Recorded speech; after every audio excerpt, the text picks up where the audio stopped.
Hello, best of listeners, and welcome to the best real estate investing advice ever show.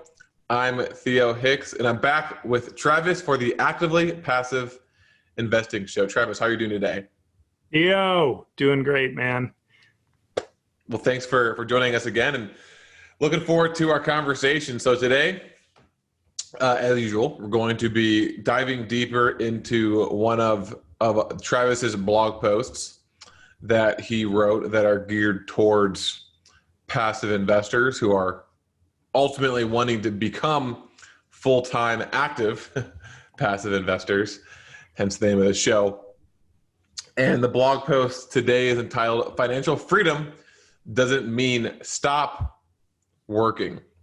And so we're going to talk about what financial freedom actually means, what it looks like on the other end, and then some of the things that you can start doing right away before you get on the other side to prepare yourself. But before we get into the details of the blog post, Travis, do you want to, as usual, remind us or let us know why it is you decided to write this particular blog post? Yeah, definitely. So this blog was actually inspired by one that we covered a couple of weeks ago, which was called How Much is Enough? Essentially, how much is enough to retire, how to figure that out, and, that kind of stuff. So a lot of, digging deep and soul searching, it's very individual, but this blog really kind of piggybacks that one. And so now we kind of take it from a new angle, which is, okay, so you've gotten to the point of, let's say, early retirement or retirement in general. Does that have to mean that you don't work anymore? What happens when you retire early and you're in your 30s or 40s? Does that mean that it's time to go move into that retirement community and start playing pickleball? In most cases, not. And so that's what kind of inspired me to write this one. And looking forward to it. I think this one's kind of a fun topic. So, yeah, it's when I was reading this, it reminded me of when I first became interested in real estate, and you would read the blog posts or listen to the podcast. They would talk about the goal to ultimately retire, and then even have it in this blog post, go hang out on the beach and drink the pina coladas or whatever. And and at the time, like, this sounds amazing. This would be a great life. And every morning, waking up and I guess being drunk all day. I don't know what the exact plan is, but as you start to, I guess, at least I think, mature a little bit and kind of actually think about, okay, what's it, what is it that I enjoy doing right now, and would I truly enjoy doing the exact same thing over and over again every single day, going to the beach, pina colada, not, as you mentioned, doing some of the things that you're going to mention in this blog post. So I definitely fell into this early on, for sure. I think I'm slowly getting out of it, and your blog post definitely kind of solidified some of those things in my mind. So with that being said, let's go through it. Let's go through the blog post. I'll let you kind of lead the way. Sure, yeah. The idea here is that we all have a lot of preconceived ideas about what retirement is, what that means. And to your point, a lot of people in the very beginning of this whole search and journey and thinking about retiring early, that's kind of what comes to a lot of people's mind, right? Is, I'll just be on a beach kicking back and really not doing anything. But the fact is, anyone that's tried this, I have tried this.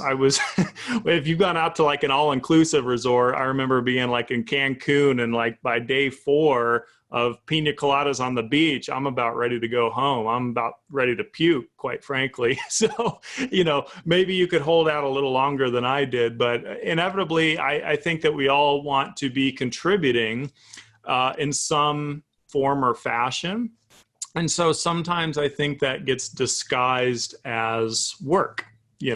So I point out how many successful individuals that are far beyond what they need financially to retire, but why is it that they keep, quote unquote, working? Well, it's because they have a mission. They have a purpose. They've basically they have the ability to switch from trading their time for money, like I used to do. I used to be in an oil field gig that I really didn't like. I wasn't passionate about. I didn't enjoy it. So really all I was doing is trading my time for money. And it was a very sad existence. And so as I built up the financial independence to be able to say, hey, I don't need to be doing this anymore, but I still want to work. I'm still young. I was able to pivot and go try out some new things. You know, it's been a soul searching journey, and I worked for a brokerage firm right off the bat to learn stocks, bonds, and mutual funds. You know, I could care less what the salary was or if there even was a salary. That's just what I wanted to learn. That's at that very moment in my life, believe it or not, that's what I was passionate about. And as that passion wore off and I realized how that industry works, I pivoted back to real estate and sharing my experiences and trying to help other people, which led to working with Joe and Ashcroft and the team there. So the point is, that to me is really what financial independence is all about. It's having the option to work, but not the obligation to work. I think I put that in the blog. And so that's kind of the whole basis behind what this is all about. Yeah. And so what during my little intro spiel, I mentioned that some of the things in this blog post are going to help you kind of right away, and other ones will help you afterwards. So at the end there, you mentioned something that I really liked about this, the difference between the option to work and then being obligated to work. So once you've and then again, you talked about what work actually means, but I'm going to keep using the word work. I don't want to keep saying every single time exactly what you mean by work, but having the option to do something as opposed to being, forced to do something. And you kind of mentioned that you can kind of start introducing this before you retire, right? You mentioned that you wanted to learn a certain skill, and that would help you, doing what you're help you to do what you're doing now, and that was working for that brokerage. And of course, you got paid. It was you got paid in return for your time, but you weren't necessarily approaching it as I'm just going to do it for do it for 8 hours or whatever per day, and then get paid, and then do something completely different. This was you picked a job that was part of your larger plan, which I think is something that people can do right away. And so whether you want to, if you want to ultimately become a full-time passive investor, then ask yourself, what are some of the skill sets that you're going to need now, that's going to make you a better passive investor. And so you talked about how you learn about other types of passive investments. It's going to make sense to know about whatever type of investment you plan on investing in. So, apartments. And so why don't you find a job now that allows you to gain knowledge on that while you're still obligated to work, get that information. And then, it's kind of your while you're working, while you're spending, the majority of your time, right, is at work, you're able to move towards that goal faster than if you had to do some non-related job and then do that all after work. Now, obviously I'm not saying that, don't quit your job and get into real estate, but this is more for people who are maybe earlier on in their careers and aren't necessarily happy in what they're doing. And as you mentioned in the beginning, they hate what they do for work. Well, then maybe rather than just quitting and going into real estate full time, try to figure out a way to transition into a job now that will help you, reach your long-term goals. Yeah. And there's usually two people, right? There are two types of people.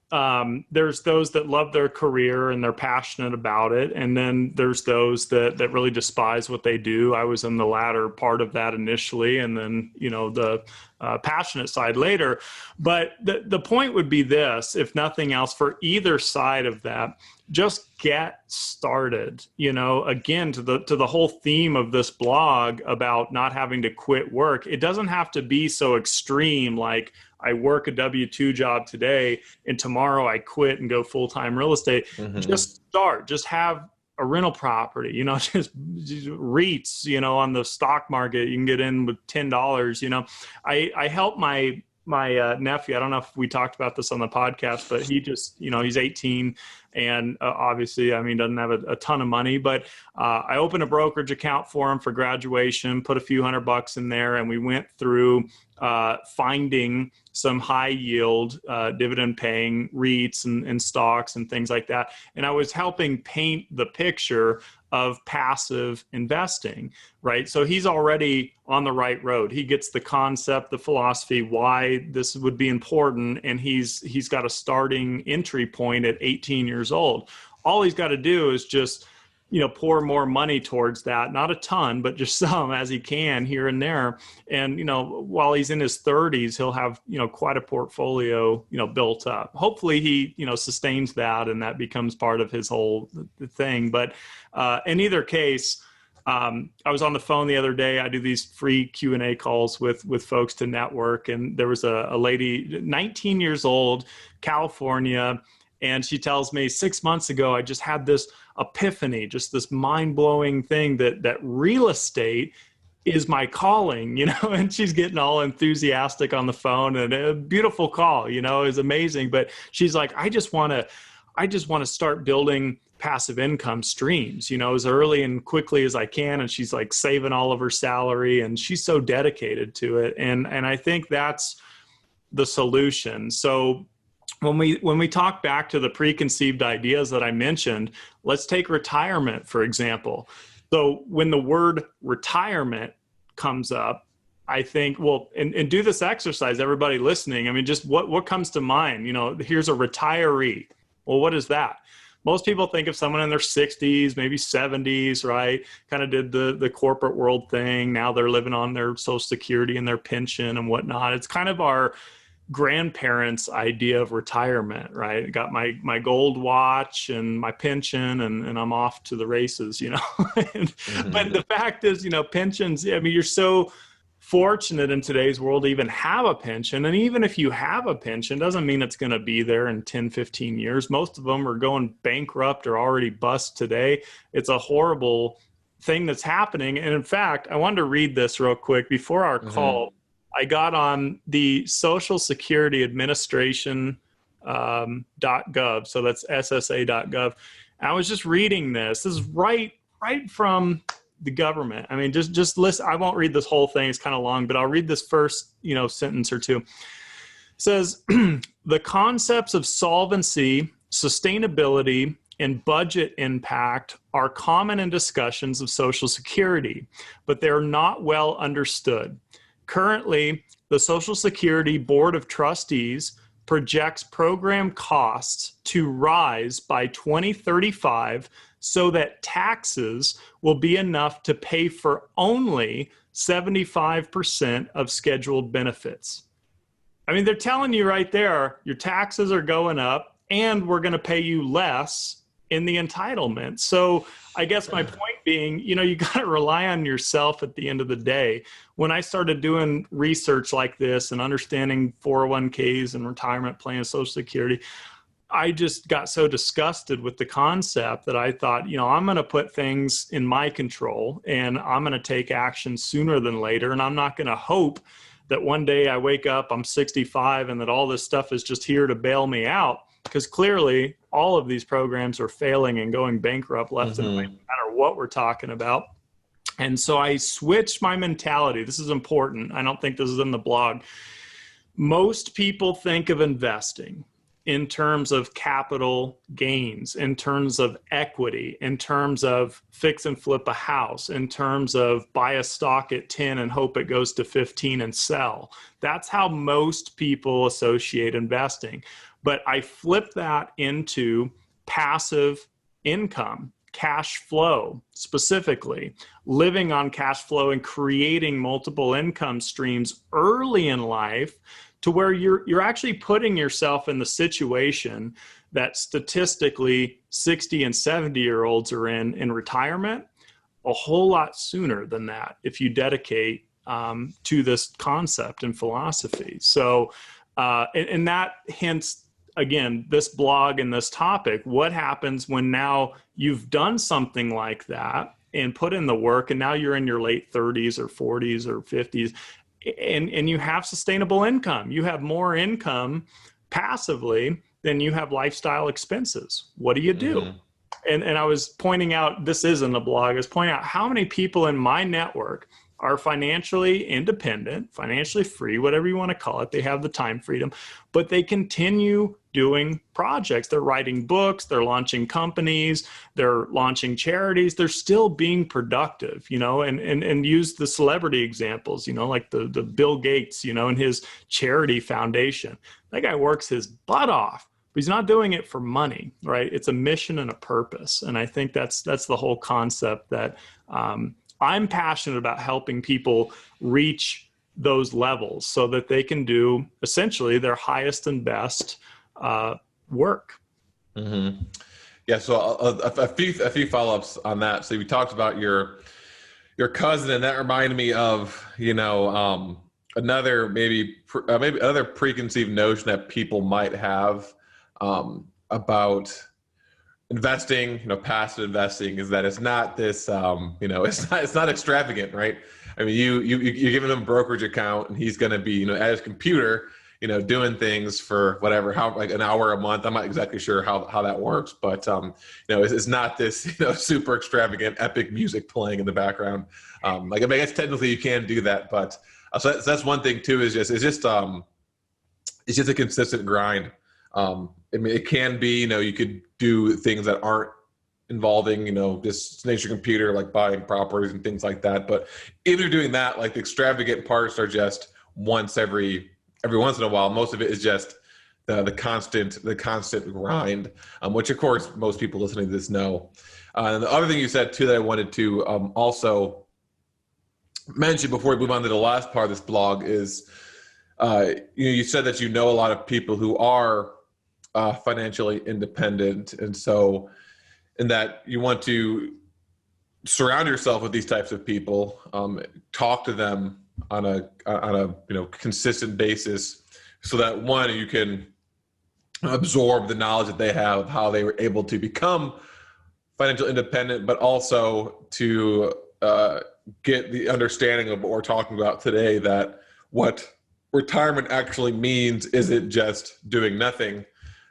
It's continuing to do something that you want to do, which is the last part of the blog post. You gave some examples of what people can do once they are retired. But again, you also gave some examples of things that you're doing now that anyone can really do now to start to figure out what it is they like the type of life that they should be living once they retire. So do you want to kind of talk about that too?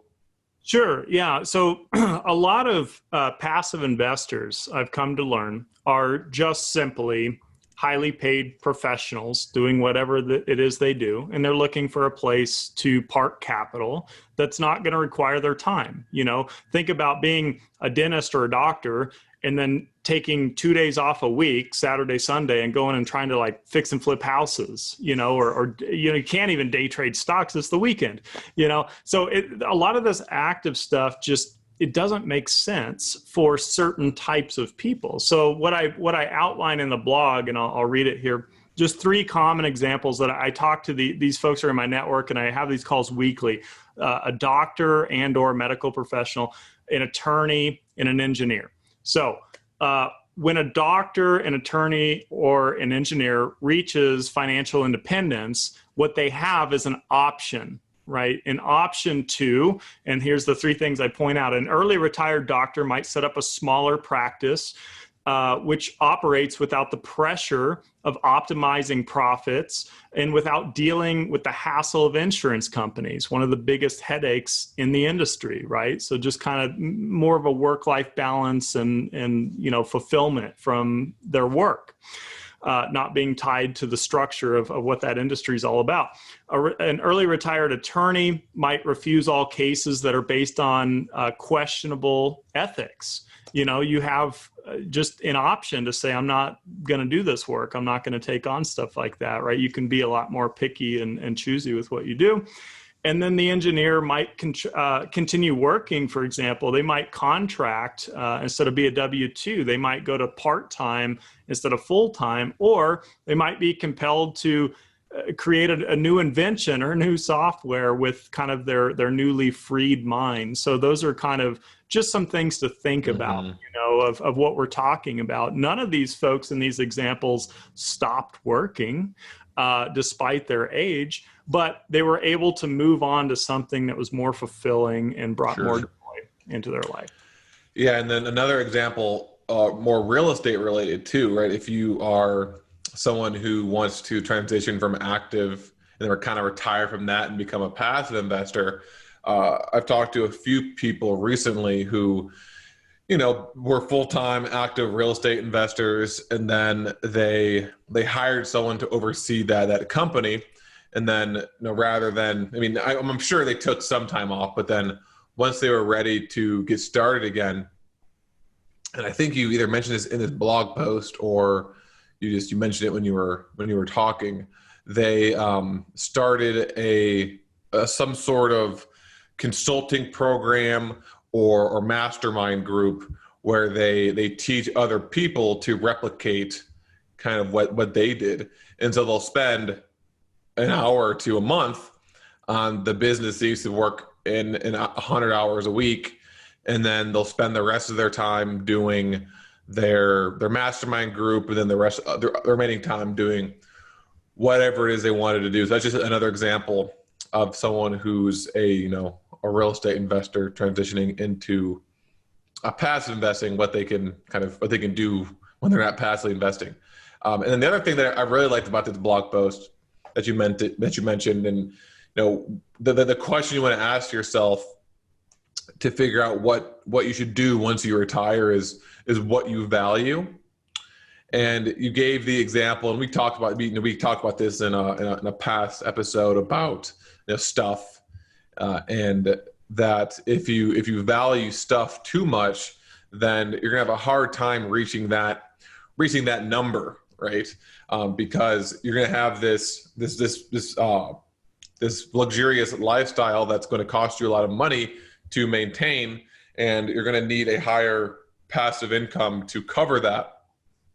And so you gave examples in here about things that were high costs but resulted in low happiness, and the things that were lower in cost that resulted in higher happiness. So you talked about how you could upgrade to a Ferrari or a Lamborghini, but would that ultimately make you happier? Maybe once you buy it, and then when you're driving it once a month or once a week or whatever, or maybe when you're looking at it when it's the storage in the winter, but it would bring you, as I mentioned, further away from your financial goals, and then your family goals and your travel goals, because of that reason that now I need to make that much more money. I need to invest in that many more deals to cover that Ferrari cost. And so you gave other examples of things that resulted in happiness. So I'll let you talk about what those are.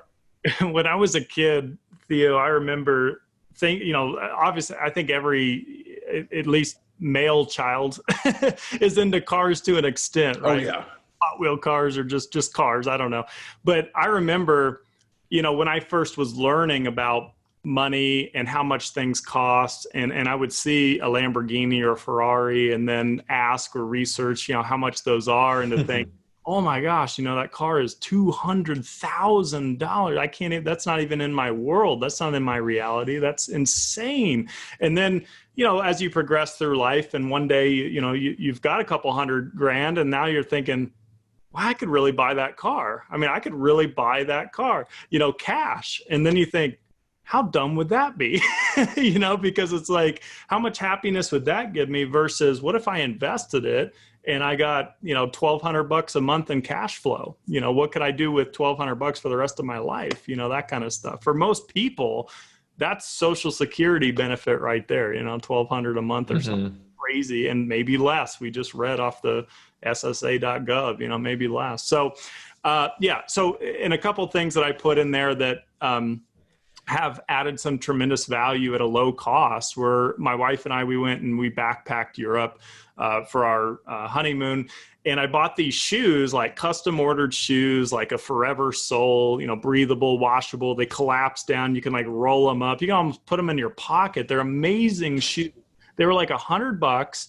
And I can't even begin to tell you how much value that added, not only to that trip, but like every vacation we take, I'm wearing them and I love them and they don't wear down. They're just phenomenal. Honestly, I think those shoes have given me more value than a Lamborghini would, like all things considered. I truly believe that. The other thing is my wife's got scoliosis. So her spine's kind of, jacked up a little bit like an S shape. And so I bought her an inversion table. We're always trying to experiment with things that make, her life easier and kind of eases the neck tension and the back pain. It's just a little table. You strap your feet in and turn upside down and it decompresses your spine. I found that thing used for like $40. I don't know how much they retail for, probably a couple hundred.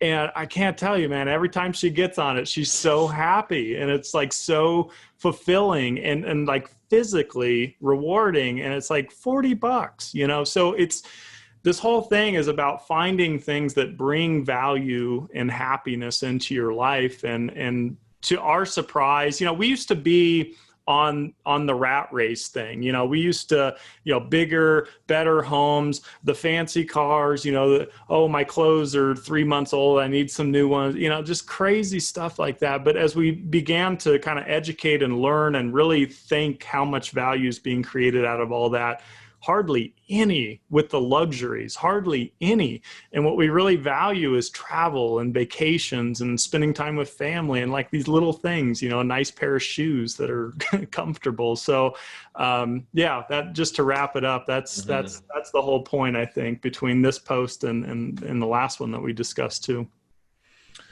Well, Travis, I enjoyed the conversation. I think we pulled a lot of info, or gave a lot more information on this blog post. So again, the blog post is called "Financial Freedom Doesn't Mean Stop Working." So make sure you check that out on our blog.